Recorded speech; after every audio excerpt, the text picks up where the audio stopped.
रजीम बिस्मिल्लाहिर्रहमानिर्रहीम। मैं रेहाना सडल आपकी खिदमत में आज पे बनाना सिखा रही हूँ आलू गोश्त।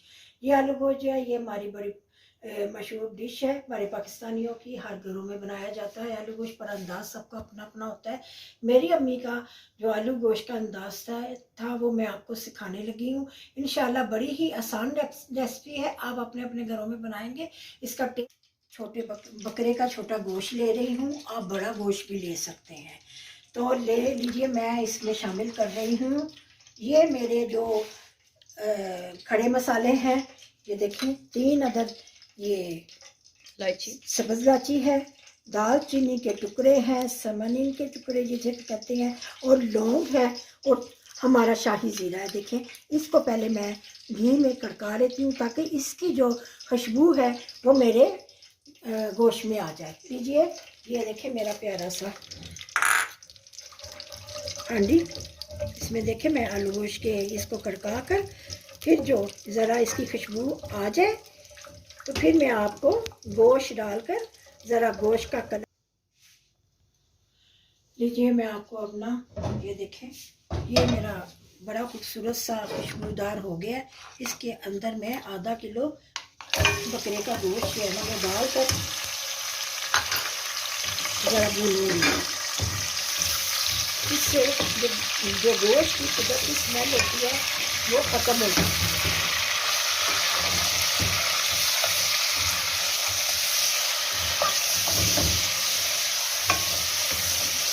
ये लहसुन के 8 जवे डलेंगे। ये देखें लहसुन के 8 जवे डालने, और ये देखें अपने हिसाब से 1 इंच के टुकड़े के बारीक बारीक अदरक काट के वो भी साथ मिक्स कर दें, और इसको भी इसके साथ अच्छी तरह से भूनना है। देखिए थोम लहसुन अच्छी तरह से भूनना।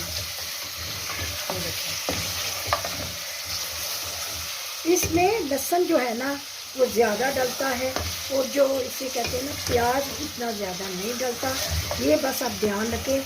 आपका आधा किलो अगर ये गोश्त है तो आपकी 1 गट्ठी जो है वो थोम की जाएगी, 1 इंच का टुकड़ा अदरक का जाएगा, और फिर हम इसमें डालेंगे 2 अदद प्याज।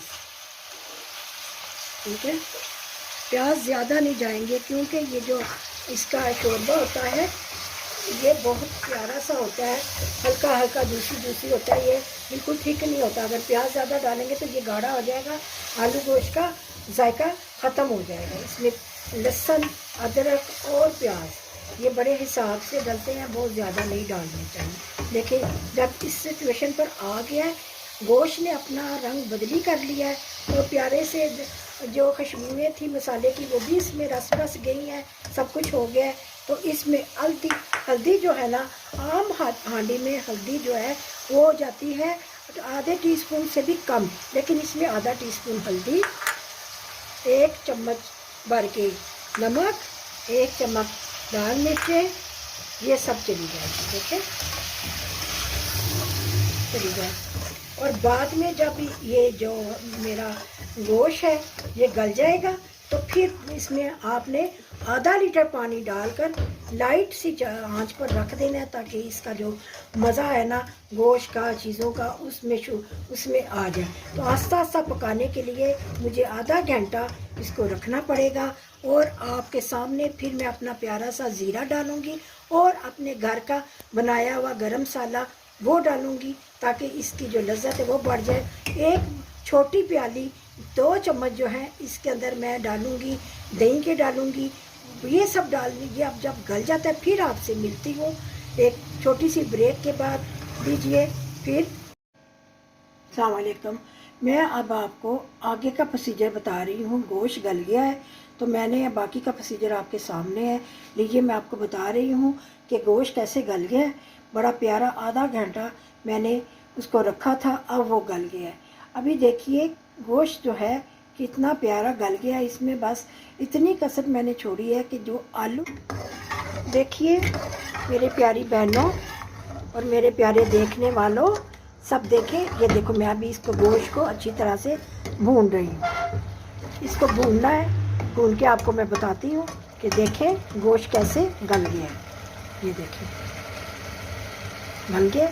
अब बाकी की जो कसर है वो मैं जब आलू डालूँगी तो फिर इसमें वो पूरी हो जाएगी। अगर मैं पूरा गला देती तो फिर आलूओं के लिए बहुत मुश्किल हो जानी थी, इसलिए मैंने इसको थोड़ा सा रख लिया है, यानी कि 75% मैंने अभी इसको नहीं गलाया। अभी देखें इसमें मैं योगर्ट डालने लगी हूँ।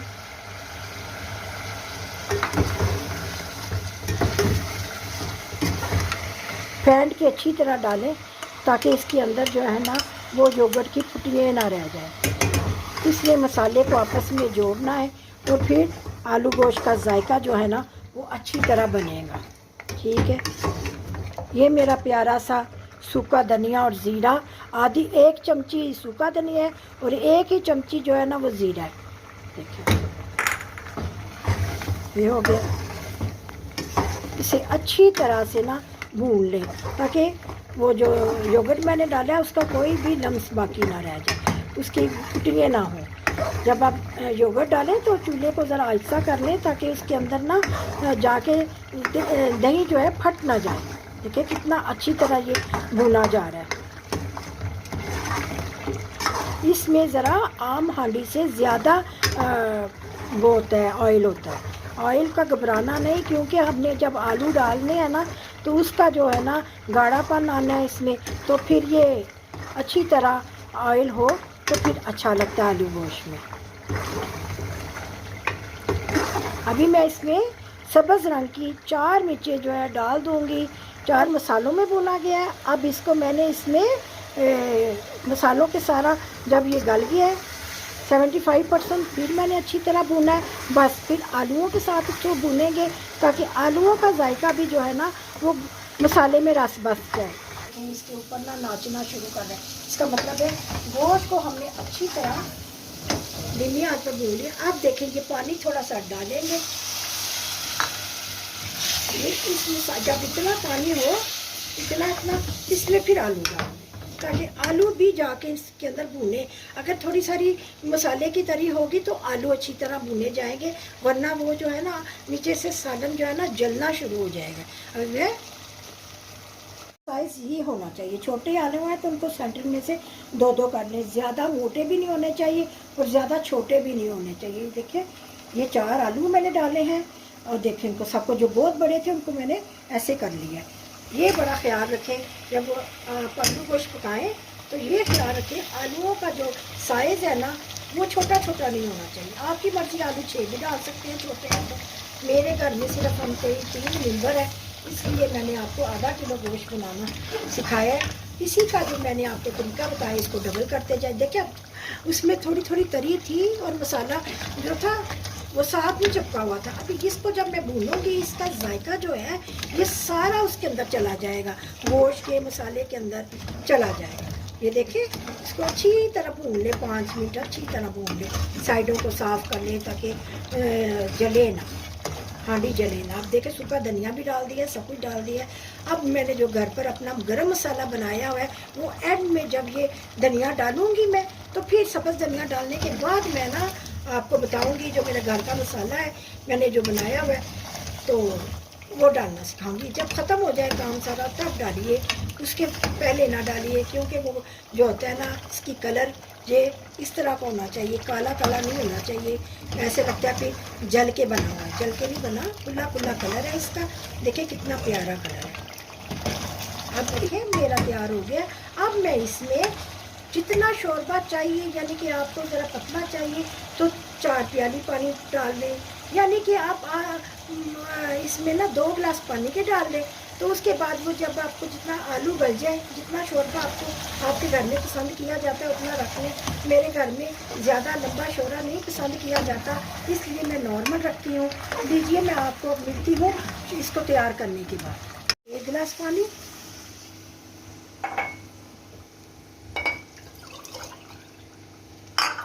2 गिलास पानी कि ये डूब जाएंगे। देखिए आलू डूब गए हैं माशाल्लाह माशाल्लाह। इसी के शोरबे में मैं हल्की सी आंच कर दूंगी। इसी के शोरबे में जितना मेरा रखा है इसी में आलू माशाल्लाह जो है वो गल जाएंगे। तो फिर मैं आपसे मिलती हूँ जब आलू गल जाते हैं, धनिया डालती हूँ प्यारा सा, फिर मैं आपसे मुलाकात करती हूँ। उस वक़्त के लिए मेरे प्यारे व्यूअर्स देखें, आलू गोश्त पक पक के तैयार हो गया है, आलू गल गए हैं। शोरबा मैं इतना ही रखती हूँ, ज़्यादा पतला शोरबा मैं नहीं रखती, क्योंकि हमने इसको रोटी के साथ खाना होता है। ये देखें आलू कैसे गले हैं, देखें आलू गल गए। जब आलू गल जाए तो एक पूरा आलू निकाल के उसको ऐसे बना लें, इसको पीस लें। इसी के पानी ये जो शोरबे में इसको पीस लें। 2 आलू के टुकड़े लें, बारीक बारीक पीस के इस वक्त पर इसको इसके अंदर डाल दें। आलूओं के को मैश करके इसको डाल दें, ताकि आलू गोश्त में शोरबे में आलूओं का जायका आलू के बगैर भी आता रहे। ये देखें कितना प्यारा बना है, आप देख रहे हैं कितना खूबसूरत आलू गोश्त बना है, कलर कितना प्यारा है। ये देखें मैं प्यारा सा, फिर मैंने इसमें धनिया डाल दिया जो मुझे बहुत ही पसंद है।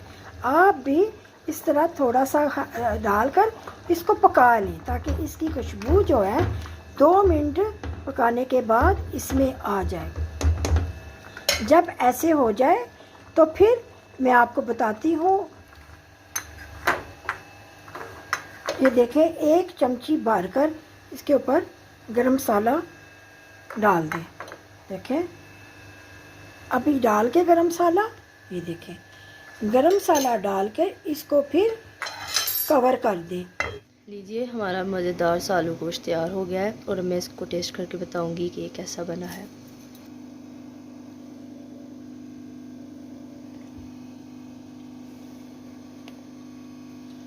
बहुत अच्छा और बहुत मज़े का आलू गोश्त बना है, और इसकी बोटी भी बहुत अच्छी आराम से गली है। देखें तोड़ने में कोई मुश्किल नहीं हो रही, और आलू भी बिल्कुल सही गले हैं। ठीक है, आप हमारी रेसिपी को ट्राई करें और अपना बहुत ख्याल रखें। हमारे चैनल को सब्सक्राइब करें और लाइक करें। हमें अपनी दुआओं में याद रखें। इंशाल्लाह आपको नई नई रेसिपी और प्यारी प्यारी रेसिपी लेके मिलूँगी।